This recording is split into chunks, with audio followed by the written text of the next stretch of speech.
Most people think the worst thing a family can serve you on a holiday is a dish you know you hate. My family served me a contract. Thick cream paper, 18 pages stacked inside a folder and set beside the Easter ham like it belonged there, like it was just another thing meant to be passed around the table. My mother sat at one end with her good silver out, my sister sat at the other in a blouse chosen for sympathy, and a lawyer friend of the family sat close enough to make the whole thing look respectable. They thought they knew exactly who I was: the divorced daughter, the dependable one, the woman who would take the hit, swallow the insult, and keep her voice even so nobody else had to feel uncomfortable. What they forgot was that I read documents for a living. By the time I uncapped my pen and reached page 4, I understood that every kind thing I had ever done for this family had been entered into a ledger I was never meant to see. My name is Elise Rowan.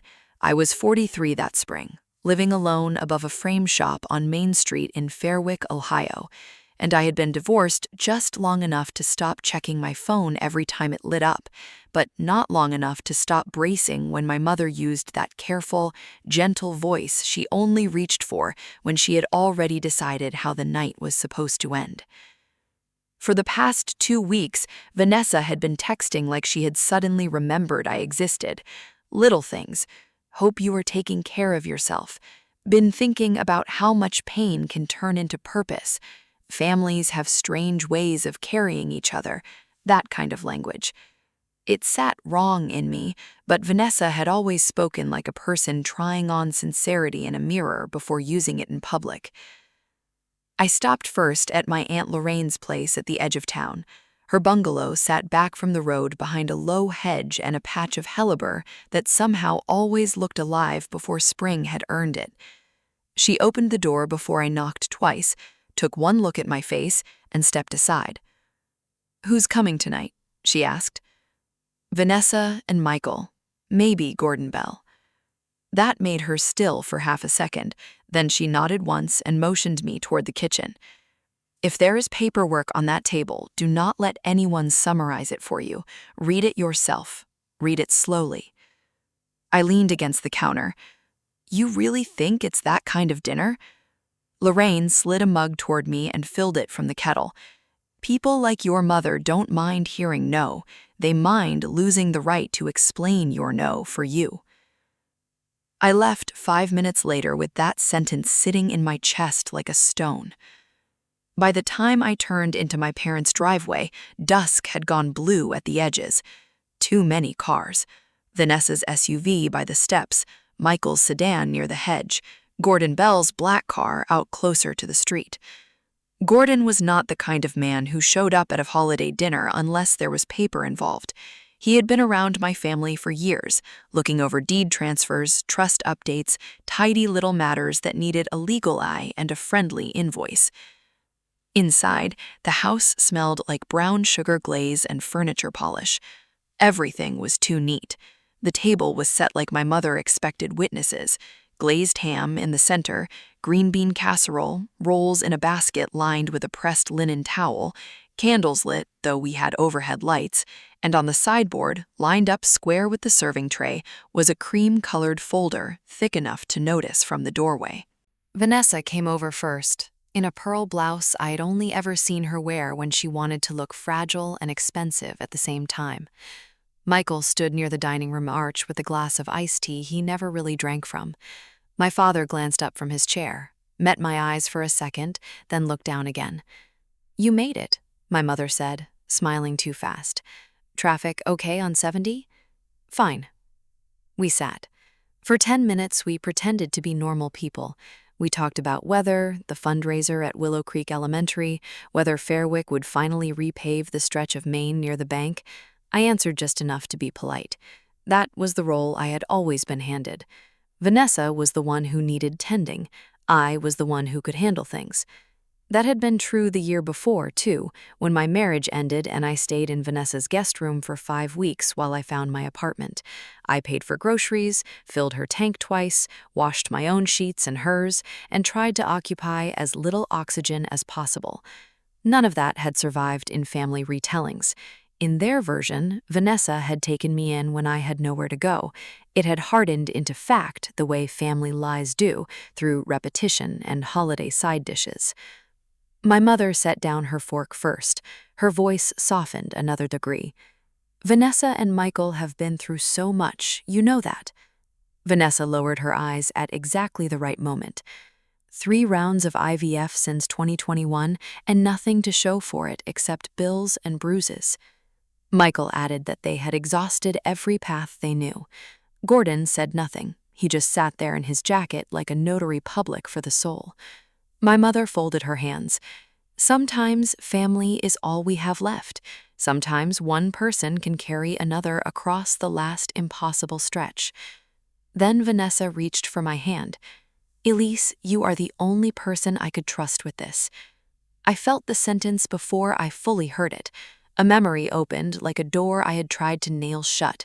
Thanksgiving, 4 months earlier, standing outside the pantry looking for extra napkins when my mother murmured to Vanessa that I wasn't using my body for anything else. I had told myself I misheard. Sitting there with the ham steaming between us, I knew I hadn't. "Do you have paperwork?" I asked. The whole table hit a tiny snag of silence. My mother gave a little laugh. "Honey, it's just a draft, so everyone understands the basics." "Everything can be discussed," Gordon said. "It's a starting point," Michael added. That was enough for me. "If this is serious, I want to read what you expect me to agree to." Vanessa lifted the folder immediately, too quickly to be improvising.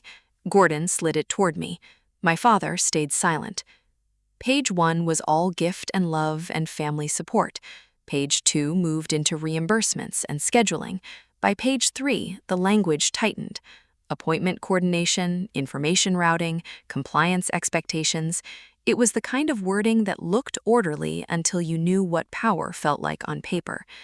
Then I turned to page 4, waiver of parental claims tied to implantation. Final authority resting with the intended parents on continuation decisions under clinical findings and agreed reproductive goals. Reimbursement liability if the gestational carrier withdrew after execution and certain medical costs had been incurred. It was not a request. It was a cage built to look like devotion. I took the blue pen from my purse and circled one clause on page 4. Then I closed the folder and pushed it back across the table. "You didn't invite me to dinner. You staged me." Vanessa's face changed first. My mother's softness vanished right behind it. "After everything your sister did for you last year," Patricia said, "after she opened her home." There it was, the invoice. "Every point can be revised if you're approaching this in good faith," Gordon said. That only made it worse. It meant the trap was real enough to edit. I stood up. "I'm not signing this, and I'm not finishing this conversation in this room." No one moved to stop me. My father still would not look at me. I bent and kissed his forehead anyway, some old reflex of decency I had not yet broken myself of. Then I picked up my coat and walked out. In the car, with the house lights glowing behind me and my hands cold on the steering wheel, my phone lit up with a voicemail I had missed earlier. Vanessa's number. I pressed play. Her voice came in low and hurried, not meant for me at all. "If she gets to page 4, we pivot." Then the line cut. I sat there in the dark, staring through my own reflection in the windshield, and understood the dinner had only been step 1. I started the car, then shut it off again, and drove to Aunt Lorraine's instead. Her porch light was still on. She opened the door before I reached the second step, took one look at me, and moved aside without asking whether I wanted tea. In her kitchen, everything smelled faintly of lemon oil and old books. She put a thick slice of pound cake on a plate, set it in front of me, then filled a mug from the kettle. "Start at the beginning," she said. So I did.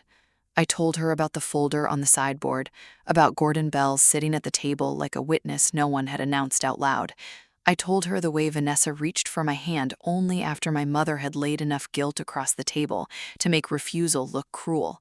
I repeated the wording I remembered, the soft words first, gift and family and blessing, then the parts that mattered, Reimbursement, authority, withdrawal, page 4. Lorraine listened with both hands wrapped around her mug. She did not interrupt once. When I finished, she nodded like I had just confirmed weather she already smelled coming. Your mother was never afraid you'd say no, she said. She was afraid she wouldn't get to tell the story first. I looked down at the blue crescent my pen had left against my thumb. She'll tell everyone I'm selfish. No, Lorraine said. She'll tell everyone she was heartbroken. That way they get to do the rest of the work for her. I stayed there another 20 minutes, long enough for the tea to go cold and my pulse to stop sounding like a fist on a locked door. Then I drove home, climbed the stairs over the frame shop, and slept in short, shallow strips. By the time I walked into Harper and Sloan the next morning, I already knew I was late in one way that had nothing to do with the clock. My phone buzzed while I was unlocking my office. Marlene Hurst, my cousin. We had not spoken in 6 months. Just checking on you, heard things are tense. You doing okay? Before I could even finish reading it, another message came through from a woman in my mother's church group, praying for the quiet hurts in your family. I stood there with my bag still on my shoulder and felt the whole shape of it settle into place. My mother and Vanessa had not gone to bed after I left and stared at their ceilings in wounded silence. They had called people, or texted people, or planted just enough phrases in the right soil and trusted the women around them to water it. I set my phone face down and headed for my desk.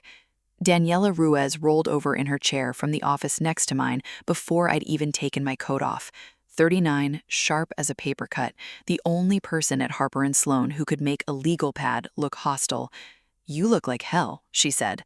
Family dinner. She glanced at my face again. Papers involved? I nodded once. That got her all the way into my doorway. Who put paper in front of you on Easter? My sister, my mother, Gordon Bell was there. Daniela let out a low breath through her nose. Then she held out her hand. Phone. I played Vanessa's voicemail. Daniela listened without blinking. When it ended, she leaned back in my chair and crossed her arms. That was planned twice over, she said. First, to corner you, then to survive you. That was exactly the sentence I had been trying not to say to myself. At 10:30, Vanessa posted. I saw it because Marlene texted me a screenshot first, with no comment, just the image and a tiny broken heart under it. Vanessa's post never named me, but she didn't need to. She wrote about private pain, about reaching out in love to a family member who had once been helped through a difficult season, about being reminded that not everyone understands sacrifice. My mother shared it 10 minutes later with a caption about grace and heartbreak and the ways women carry one another until they can't. The comments filled fast. You were brave to ask. Family should be there for each other. Some women only think about themselves. I am so sorry you were met with coldness in your need. Coldness. That one stuck. What got under my skin more than the post itself was the wording, helped through a difficult season. There it was. 5 weeks in Vanessa's guest room had become official family history, not the real version where I paid my way and folded myself into the smallest shape I could manage, the useful version, the version where I owed her forever. At lunch, I took my sandwich into the break room and didn't touch it. Daniela came in with a yellow legal pad and sat across from me. Tell me what you remember, she said. I wrote while I talked. No independent counsel, reimbursement language tied to incurred medical costs, intended parents' authority over treatment windows and continuation decisions under clinical findings. The more I put it down in bullet points, the more it stopped looking like a desperate sister making a terrible emotional choice and started looking like exactly what it had been, a pressure structure dressed up as love. If this wording is close, Daniela said, any family court attorney with a functioning frontal lobe would know what they were trying to do. I stared at the legal pad. She wasn't asking me for a favor. She was trying to make future no inexpensive. Daniela tapped the page. Then don't fight her on Facebook. Fight her with the part she didn't think you'd keep. That afternoon, another message came in. Heather Lawson. I knew her only in the loose way small-town adults knew one another. She owned a bar studio near the pharmacy and had a daughter at Willow Creek Elementary. "I'm not asking for details," the message said, "but if the language in that agreement is what you're saying it is, any school administrator who thinks that's normal has a judgment problem." I read it twice. Heather was not my friend. She had no reason to comfort me. That made it matter more. By 6 o'clock, Daniela and I were the last two still in the office, besides the cleaning crew. She shut my door and turned my desk lamp toward the stack of notes we'd built from memory and the few blurred photos I had managed to snap when Vanessa slid the folder in front of me. "We are not guessing," Daniela said. "We are reconstructing what was put in front of you. Big difference." I nodded. We worked clause by clause. I filled in the bones from memory. Daniela flagged the phrases that would matter most to anyone with experience. We blacked out every identifying detail in the screenshots we could use: names, addresses, clinic references, signature blocks. What remained was the language itself, the architecture of it. I didn't want to burn Vanessa down. Even then, maybe especially then, I didn't. I wanted one simple thing. I wanted her to lose the right to call a trap love and expect me to help her maintain the lie. At almost 8, I zoomed in on the lower corner of one of the photos, the image grainy from bad dining room light, and a hand that had not been as steady as I thought. There, just above the page number, half hidden under my sister's finger, was a neat little mark in dark ink, "Reviewed by G. Bell." I sat back slowly. Daniela leaned over my shoulder. "Well, that's ugly." "He looked at it," I said. "Of course he looked at it." "No," I said, still staring at the tiny line. "He didn't just sit there to make it feel official. He saw the wording before it ever got to the table." Daniela straightened. "Then this is bigger than your mother being manipulative and your sister being desperate." I thought about Gordon Bell in my parents' dining room, about my father looking at his plate, and Vanessa crying on cue, and my mother choosing linen napkins for an ambush. It was bigger, not louder, bigger, a whole web of people and habits and silence holding the thing up. I saved the image to a separate folder on my desktop and closed the screen halfway. Outside my office window, Main Street had gone dark except for the pizza place sign across from the courthouse. For the first time all day, I stopped feeling surprised. I started feeling organized. The next morning, I printed everything twice. One set stayed on my desk at Harper and Sloan. The other I spread across the conference table in the small room nobody used unless a client needed privacy. Daniela came in carrying coffee and a black Sharpie, took one look at the pile, and set both down like we were about to process a body instead of a family document. "You sleep at all?" "Not enough." "Good. People do dumb things when they're well rested." That was Daniela's version of support. I kept the statement short because anything longer would sound like pleading, and I was done pleading. This was a draft surrogacy agreement presented to me at a family dinner with the expectation that I sign that same evening. I was not provided independent counsel. I was not given time to review it outside of the presence of the people asking me to sign it. If anyone has ever handed you a life-changing decision and called it family, read page 4. Daniela read it once, nodded, then uncapped the Sharpie. We blacked out names, addresses, the clinic, every reference that could tie the document back to anyone specific. What I left visible were the bones: clause numbers, reimbursement language, authority language, the waiver. The parts that mattered to anyone who understood what power looked like once it was typed and spaced cleanly enough to feel inevitable. When I finally posted it, I put it on Facebook, LinkedIn, and the Midwest legal forum Daniela used when she wanted strangers smarter than all of us to weigh in on ugly wording. Then I closed my laptop for exactly 6 minutes before opening it again. At first, the responses looked exactly like I expected. Keep family matters private. Infertility is devastating. Maybe have some compassion. Not everything needs to be litigated online. Those didn't bother me much. They were background noise, the kind that always shows up when people want to sound reasonable without reading the actual thing. Then the comments shifted. An attorney out of Cincinnati asked why the gestational carrier had no separate counsel. A nurse practitioner wrote that no legitimate family conversation about reproduction should begin with a legal draft at a holiday table. A woman, whose profile picture was 3 little kids in matching raincoats, wrote one sentence that made Daniela bark a laugh from across the room. "This is not a gift. This is pressure in fancy formatting." I watched the thread grow while trying to finish actual work, but every time my phone buzzed, I looked. Not because I needed strangers to tell me I was right, because I needed to see whether the language would do what language could do when it escaped the room it had been designed for. By noon, Heather Lawson commented publicly, "If any principal in this town thinks this is normal judgment around family and bodily autonomy, that is not private pain. That is a leadership problem." She didn't name Vanessa. She didn't have to. Within 10 minutes, 2 other parents from Willow Creek had liked it. Marlene Hurst quietly deleted the little broken heart she had sent under Vanessa's screenshot the day before. It was a small thing, but it felt like hearing the first crack in ice you'd been told would never split. An email landed in my inbox at 12:43 from Ruth Campbell at the Fairwick Ledger.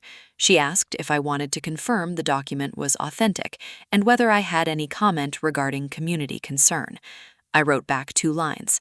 "The wording is authentic to what I was handed. I've already shared what I intend to share."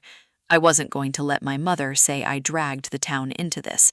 She and Vanessa had done that before I even pushed back my chair from their dining room table.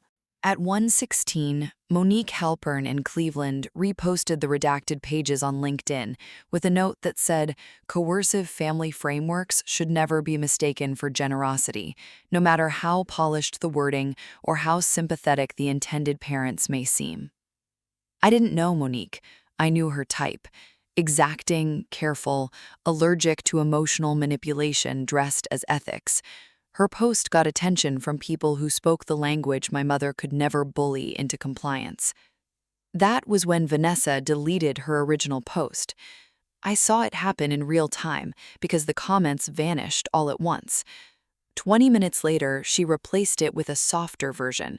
No blame, no specifics, just a sad little paragraph about how some people publicize private pain rather than confront their own wounds. It was smarter, I'll give her that. Less likely to be screenshotted by the wrong person, less likely to make her look petty. Patricia started working the phones. I know because my phone began catching the echoes. Mrs. Phelps from church texted that misunderstandings can happen when women are grieving differently. Another woman from Patricia's prayer circle wrote that she hoped my heart would soften once the hurt settled. The revision had already begun. They weren't coercive, they were misunderstood. Vanessa wasn't demanding, she was desperate. My mother wasn't manipulative, she was trying to hold a broken family together. That was the version they wanted stitched before the truth could dry. At 3 o'clock, my phone lit with a message from my father. "Your mother is nearly sick over this." I read it twice, then a third time, and put the phone down on my desk. After the folder, after the voicemail, after the tiny review line from Gordon, the first thing my father chose to center was Patricia's distress. Not what they had put in front of me, not what they had expected me to surrender. Her feelings. Daniela looked up from the doorway. "You okay?" "No." "You answering that?" I picked up the phone again, stared at the text, then locked the screen. "Not yet." I saved a screenshot instead. Michael called the next day, Wednesday afternoon, while I was filing motions for a custody hearing that suddenly felt almost comically straightforward compared to my own family. "You need to slow this down," he said the second I answered. "Vanessa is wrecked. Your mother didn't sleep. Gordon is furious. People at school are already whispering." "How much did you read before Easter?" Silence. I swiveled in my chair and looked out at Main Street. Delivery truck outside the bakery, a woman in a red coat pushing a stroller past the courthouse. Normal life moving like mine had not just been held up to the public and relabeled. Michael finally exhaled. I saw the draft. All of it? Most of it. If you thought it wasn't right, I said, you should have stopped the dinner. We thought some of it would get revised. We. Another silence. Smaller this time. Uglier. You sat there and watched me hold it like it was a menu. He didn't deny it. He muttered something about Beth being in a bad place, about my mother believing there had to be a path forward, about everyone trying to keep things from falling apart. That was his excuse. Not malice, not conviction, just cowardice wearing concern like a pressed shirt. By late afternoon, the work side of Vanessa's life started to twitch. Heather messaged again to say a couple of parents brought the issue to Camila Trent at Willow Creek, not as gossip, but as a question of judgment. I could picture Camila's face, even though I barely knew her. Professional, cautious, already calculating whether this was a board issue or an optics issue, or both. Then Vanessa called me directly. No tears this time, no tremble, no saintly exhaustion. You have no idea what Mom put on the line for this, she said. I leaned back in my chair and said nothing. You don't know what she's had to say to people, what she believed, what she promised herself this family was finally going to have, and now you've made us all look insane. Us. There it was. Not just grief, not just longing. Investment. Image. A whole private future taken public before I had agreed to a single thing. What exactly did she tell them, Vanessa? Vanessa's breath caught hard on the other end, not because I had surprised her, but because I had named the part she wasn't supposed to admit out loud. When she spoke again, her voice was flat. You never understood what it takes to carry a family. The line went dead. I sat there with the phone still against my ear for one beat too long, then lowered it and looked at the reflection of my own hand in the black screen. My mother had not just tried to corner me, she had been spending me in public before I ever said yes. By Thursday, I had a better picture of what my mother thought she had bought with my silence. It did not come from one dramatic confession. It came the way small-town truths usually come, in scraps and slips, and women repeating things they think are already public. Heather Lawson forwarded me a screenshot from a church group thread where somebody had asked for prayer for a family waiting on a blessing that had finally found its path. No names, but the timing fit too neatly. Later that afternoon, one of the older women from Patricia's church called by accident instead of texting. She got halfway into a sentence about how sorry she was that everything had turned out so humiliating after your mother was so sure the sacrifice had already been agreed to, then stopped dead when she heard my voice. I sat at my kitchen counter after that call and understood it all at once. My mother had not only hoped I would say yes, she had told people there was already a plan. She had preloaded the miracle into the community and let everyone admire her from the right angle. In some circles, she had framed it as a private family answer to years of sorrow. In closer ones, she had hinted that I, in my grief and maturity and practical womanhood, had spoken before about wanting my losses to mean something. That was the part that made me grip the edge of the counter. She had used my miscarriages as a story draft. Not publicly, not in words anyone could pin to a wall and circle in red, but enough.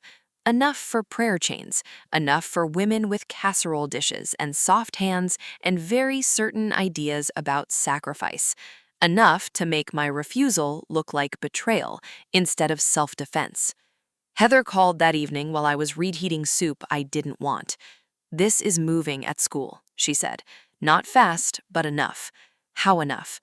Parents are asking careful questions, the kind that start with, I'm not trying to stir anything up, but end with whether someone in charge of children should think this way at home. I leaned back against the counter. Is Camila involved? She has to be. If people are contacting district HR, she's the one who gets asked what the culture in the building looks like.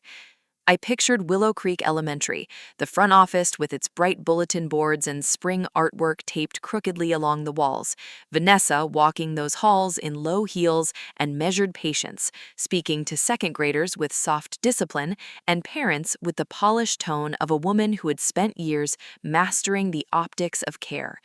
Heather lowered her voice. This isn't about infertility, Elise. Most people would never hold that against her. It's about judgment, and that word is doing a lot of work right now.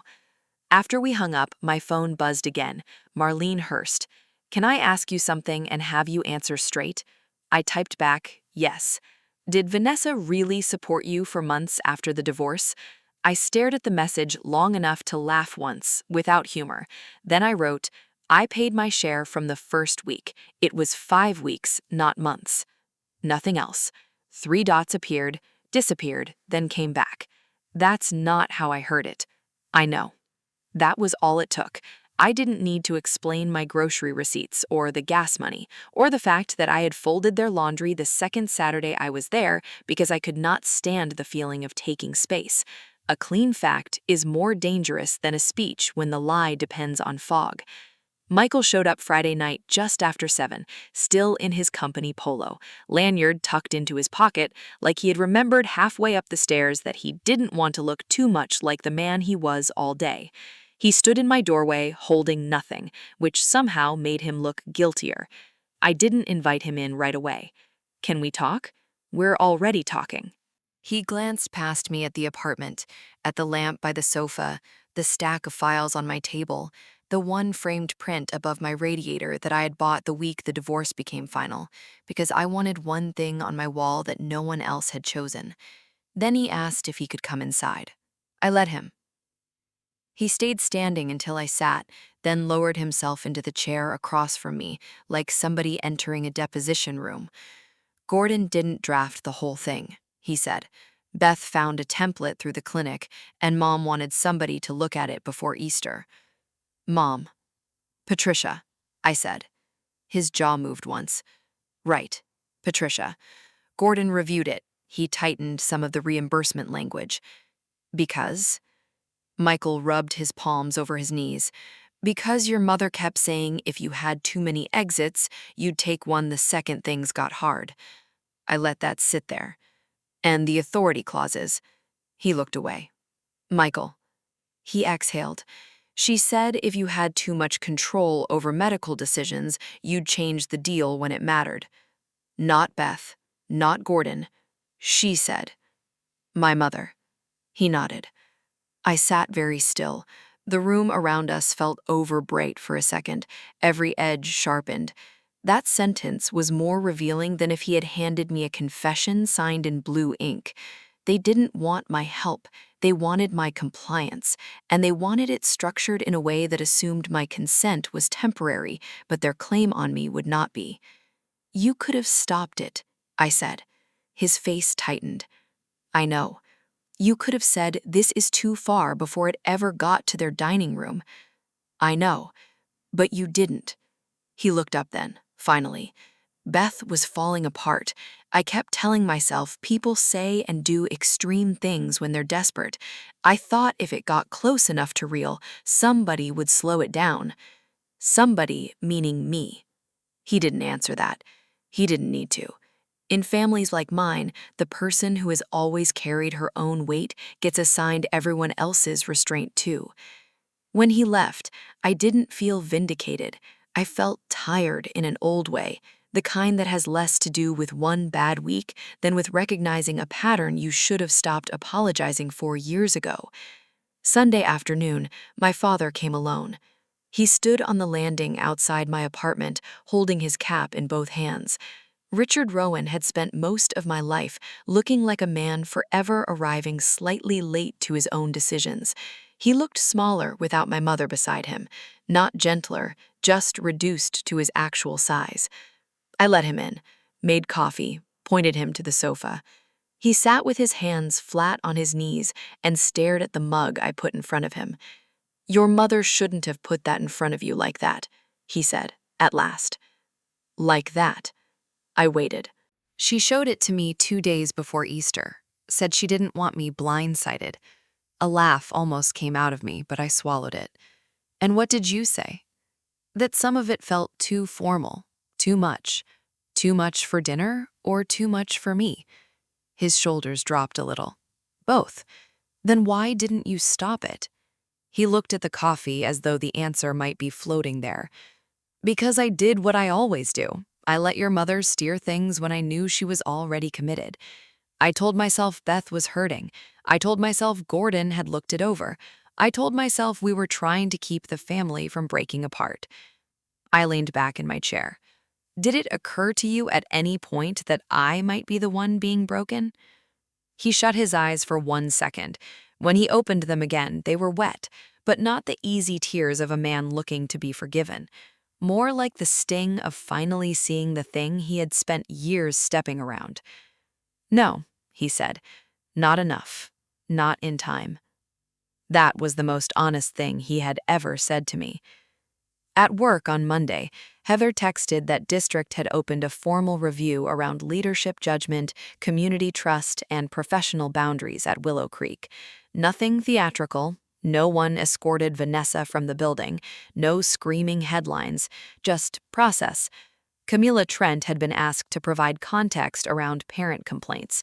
That was how things actually happened here, quietly, through emails and meetings and phrases like, concern has been raised.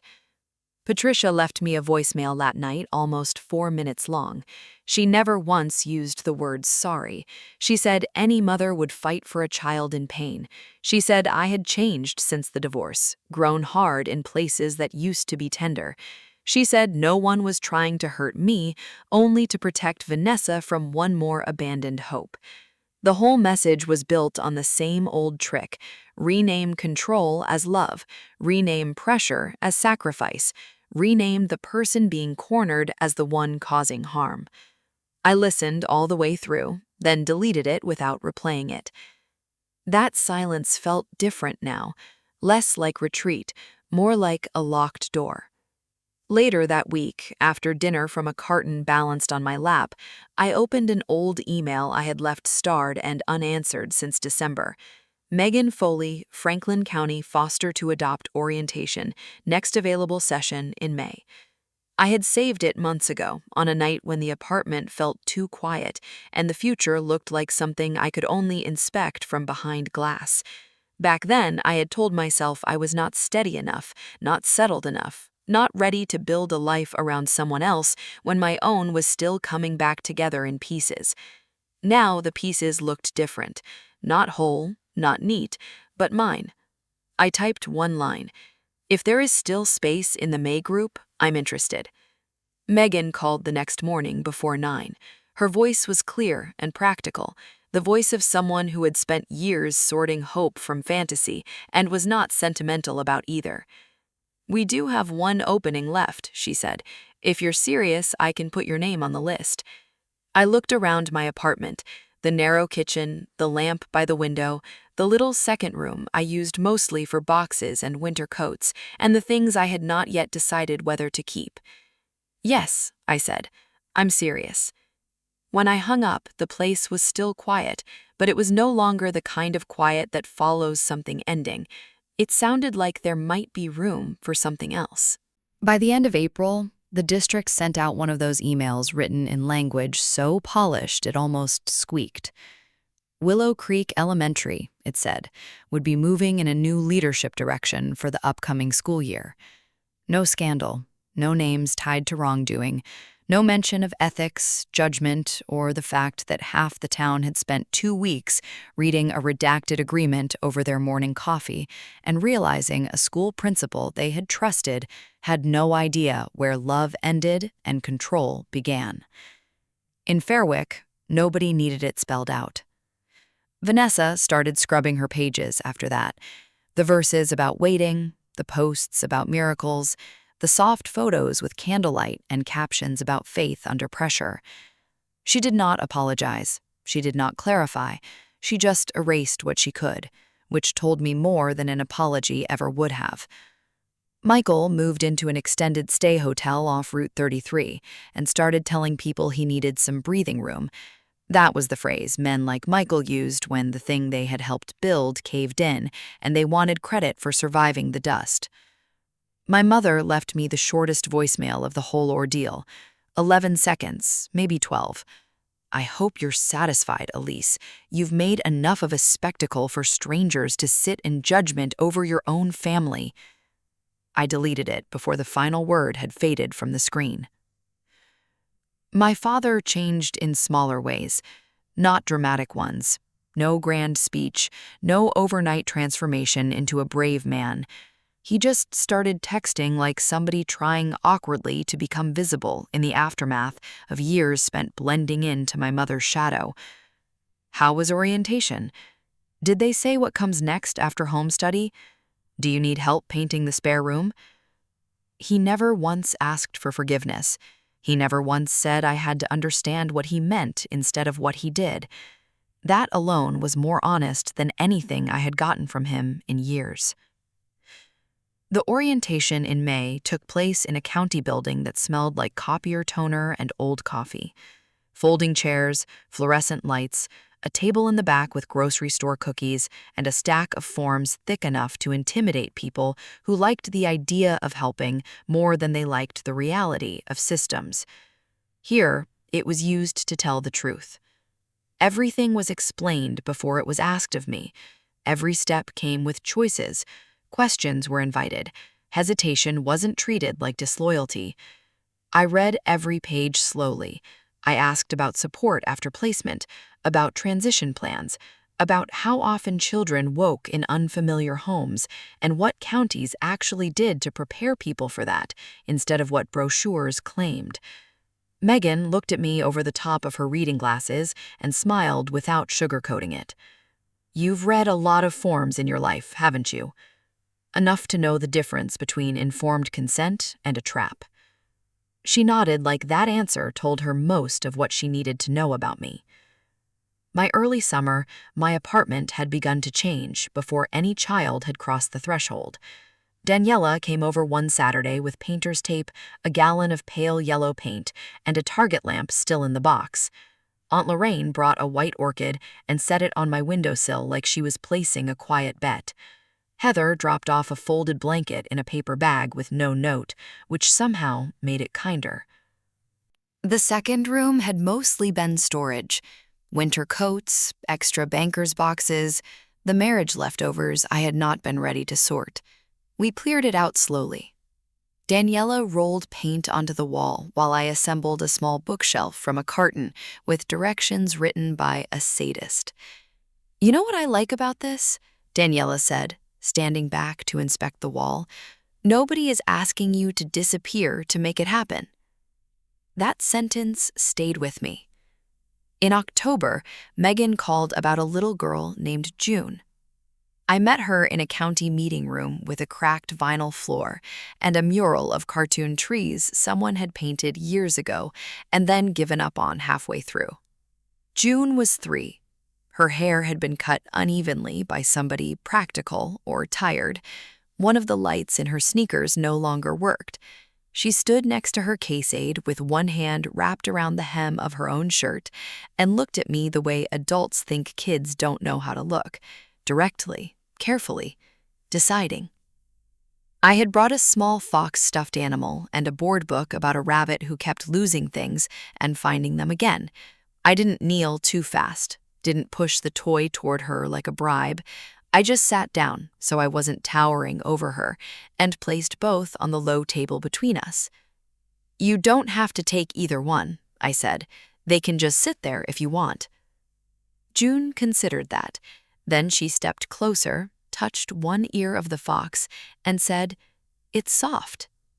I smiled. "Yeah, it is." That was our first conversation. Placement started at the end of October. There was nothing magical about the first week. June woke at 3 in the morning twice, once talking to herself, once crying without fully waking up. She ate strawberries but not pasta, crackers but not toast, and refused the yellow cup because the yellow cup was wrong in a way only 3-year-olds and people with real powerlessness understand. I learned to leave the hallway light on.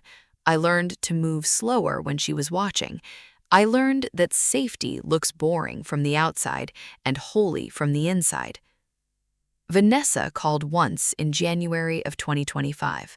Her voice sounded thinner, not softer, just stripped down. "You blew up everything," she said. I was standing at the sink rinsing June's cereal bowl. The morning light was on the counter. There was a cartoon Band-Aid stuck to the cabinet under the drawer where I kept tea. "No," I said. "Page 4 did that." A long silence. "You always have to be right." I set the bowl in the drying rack. "You didn't lose everything because I refused you. You lost what you built on the assumption that everyone would help you keep looking good even when you were wrong." She hung up before I finished the last word. My father moved downstairs that spring. Officially, it was because his knees hurt and the stairs had become a problem. In reality, it was the first wall he'd built in his own house in 40 years. He asked one afternoon if he could make a little wooden chair for June, the way he used to build things in the garage before life with my mother turned him into a man who mostly repaired other people's damage quietly and called it peace.